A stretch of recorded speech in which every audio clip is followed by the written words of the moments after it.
السلام عليكم ورحمة الله وبركاته. حياكم الله إخوتي الكرام.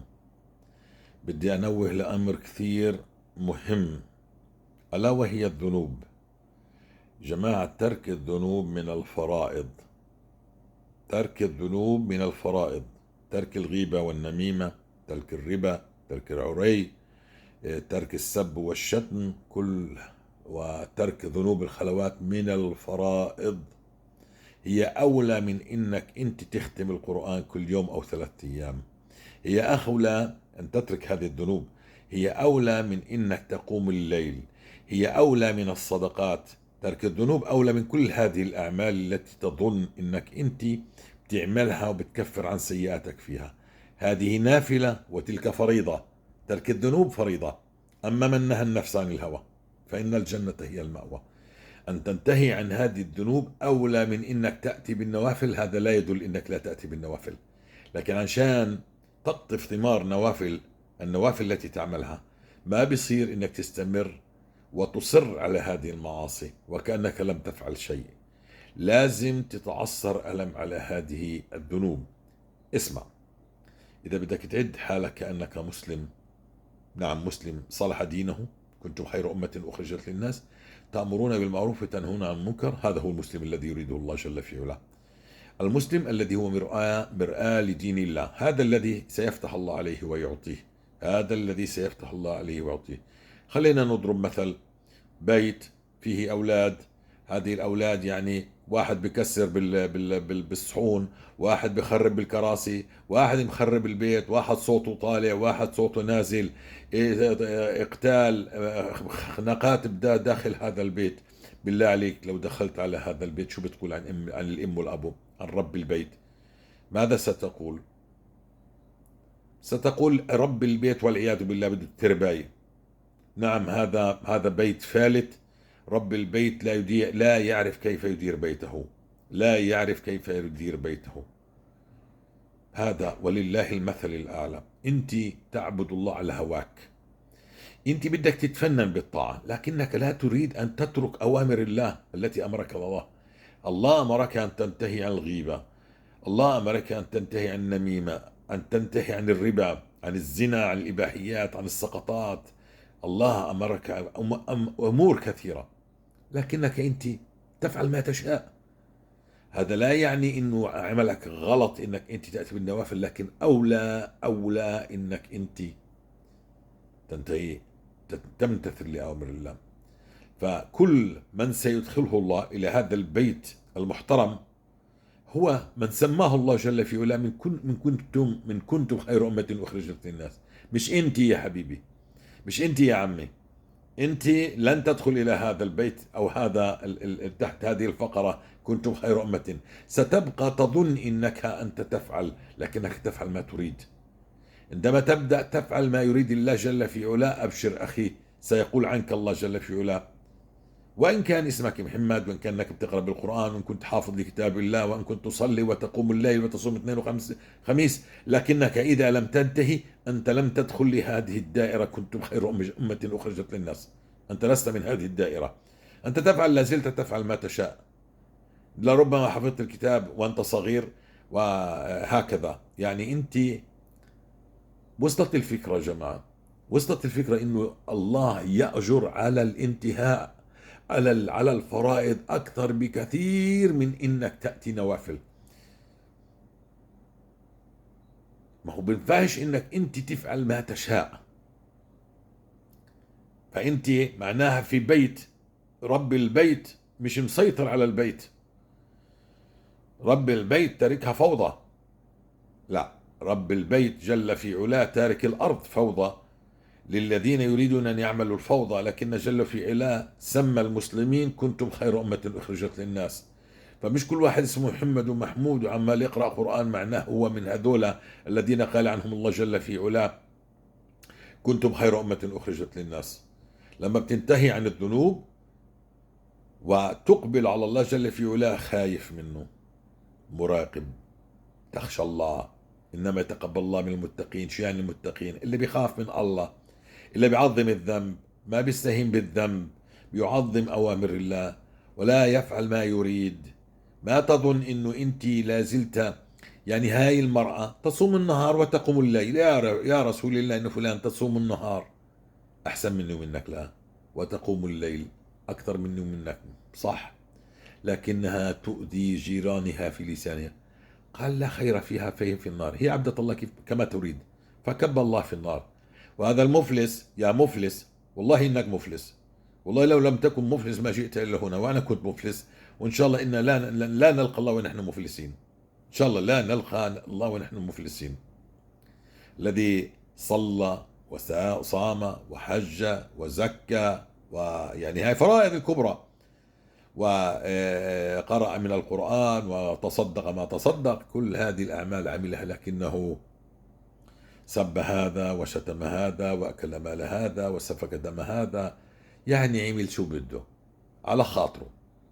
أجا باله يتصدق تصدق، أجا باله يتكلم ويغتاب الناس تكلم على خاطره، الأمور على خاطرها على خاطره.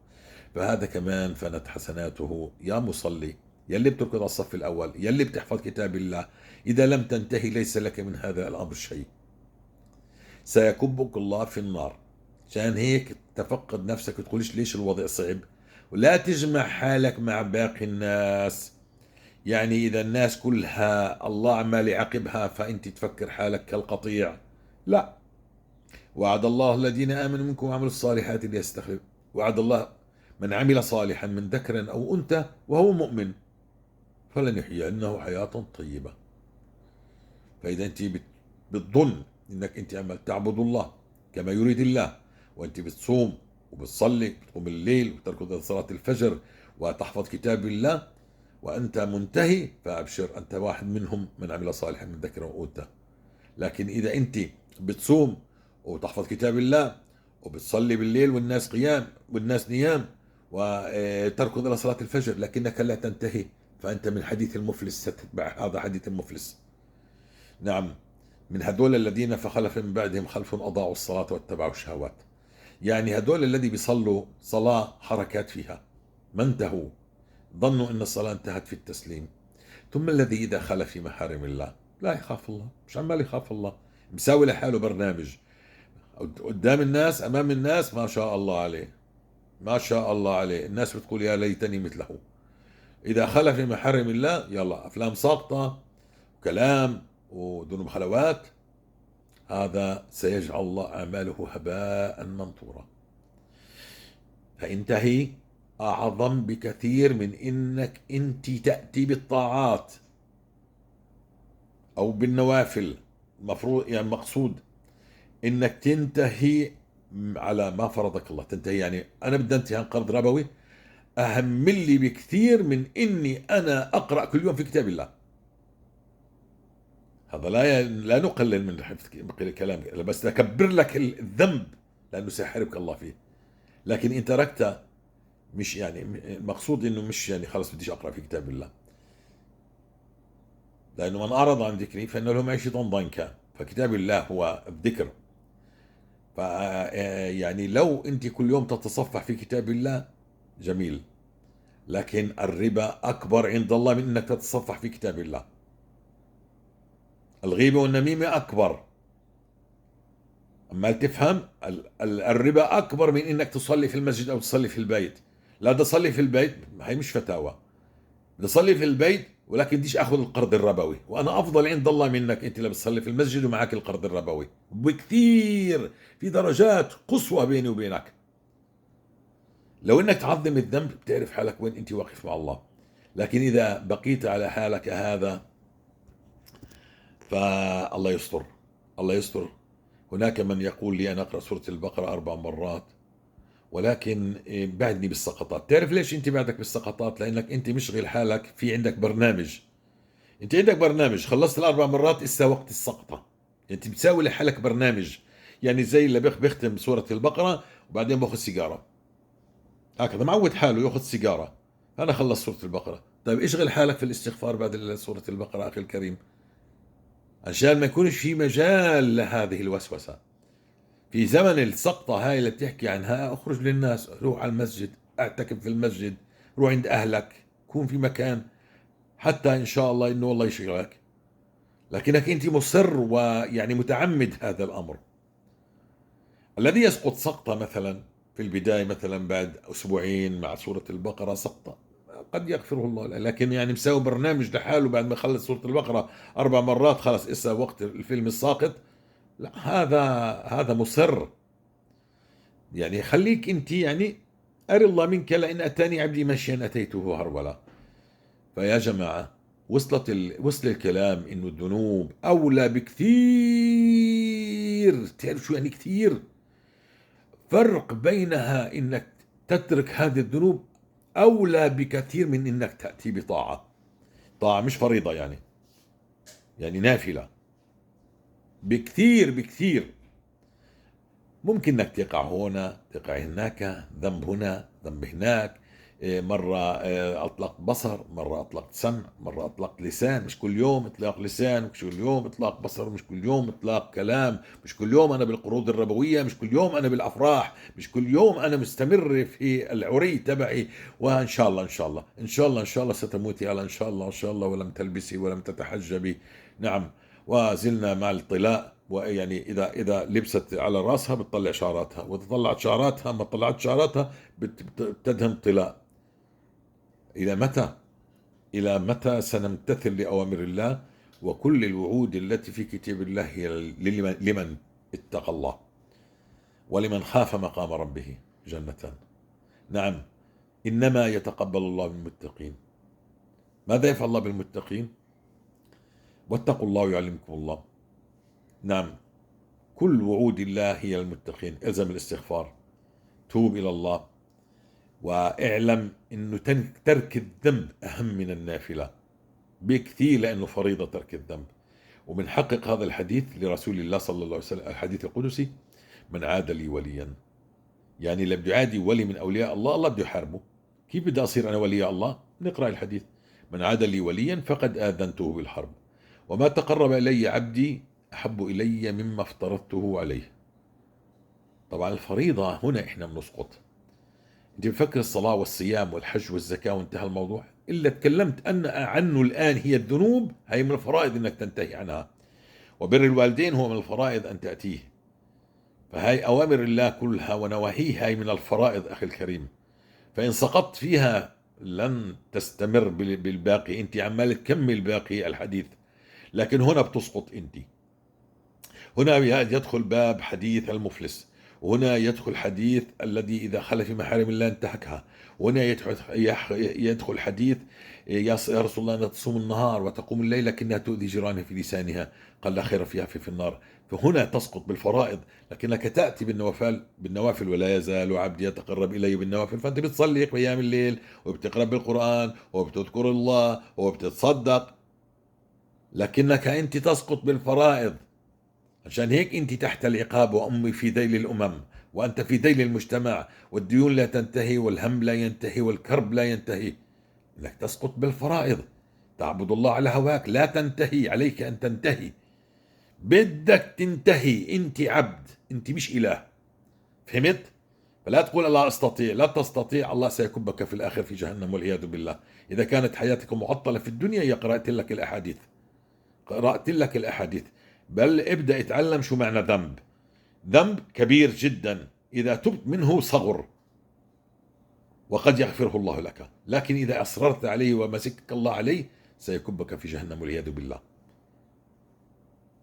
اللهم إني بلغت، اللهم فاشهد. أنت لا زلت تتقرب إلى الله بالنوافل وتظن إنك على خير. واقعك شو بقول؟ واقع الأمي شو بقول؟ واقع من كل شيء من حولك هو عقاب عليك. فإن تبت الله غير حياتك وصارت حياتك طيبة. من عمل صالحا من ذكر أو أنثى وهو مؤمن فلنحيينه حياة طيبة.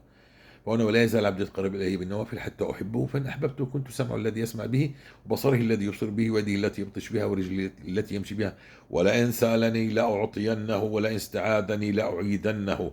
فأنت لما بتنجح بالفرائض التي ظننت أنها فقط الصلاة والصيام والحج والزكاة، هذه هنا تسقط الأمة كلها. شرك بالليل والنهار لا ينتهي. فيحبط العمل عندما تنسب فضل الله عليك لغير الله أو لنفسك. أنا المعلم، أنا اللي تعلمت، أنا اللي فعلت، أنا اللي ذهبت، أنا اللي حفظت كتاب الله، أنا الذي تاجرت وزدت بالتجارة، أنا وأنا وأنا. ولولا التاجر أو لولا الدكتور الفلاني أو الطبيب الفلاني، وهكذا. هذا كله شرك يحبط عملك. قد تجمع من الحسنات وبعد أن تتلسن بكلمة واحدة: والله أبو أحمد علمنا الدين. والله سيحبط كل عملك. الذي علمك الدين هو الله، جعل أبو أحمد يتكلم بما أراد الله، والفضل كله لله ولا فضل لنا. وصلت؟ إحنا نشكر الناس، وهو من العبادة أن تشكر الناس، لكن قلبيا، قالبا وقلبيا تعرف الله الذي جاء بك ليفهمك. عندما تنتهي: واتقوا الله ويعلمك الله. كلما زدت بالتقوى يعني بالترك ومخافة الله ومراقبة الله، زاد الله عليك العطاء والأرزاق والعلم والفهم، وحفظك من كل سوء، ومكن لك في هذه الأرض. الله يرضى عليك ويبارك فيكم. انتبه إنه الذنب أن تنتهي عنه أعظم من إنك تختم المصحف كل يوم 10 مرات، مش مرة. أكبر عند الله. أنت تفعل ما تشاء، كهذا البيت الذي واحد بكسر صحون، واحد بخرب في البيت، وصياح وطوشي بقلب البيت. نعم، هذا بيت لا يرضاه الله. عشان تكون من خير أمة أخرجت الناس، تأمر بالمعروف تنهى عن المنكر، بدك تكون على خلق حسن، مرآة لدين الله، تفعل ما أمرك الله وتنتهي عما نهاك عن الله. وأبشر، والسلام عليكم ورحمة الله وبركاته. فالاستغفار لا يكون استغفار يحتاج استغفار، ما في شيء من هالشكل. في استغفار لا يكفي لأنه كل كلمة تنطق بها يا تسجل لك يا تسجل عليك، حسنة وسيئة، لكن قد لا يكفي. والإصرار هذا من الكبائر، ما له علاقة بالاستغفار. يعني أنا لما أنا مصر بطل ينفع معه ولا شيء، لكن عندما أترك وأستغفر على هذا الإصرار اللي كنت فيه بنفع كل شيء. السلام عليكم ورحمة الله وبركاته.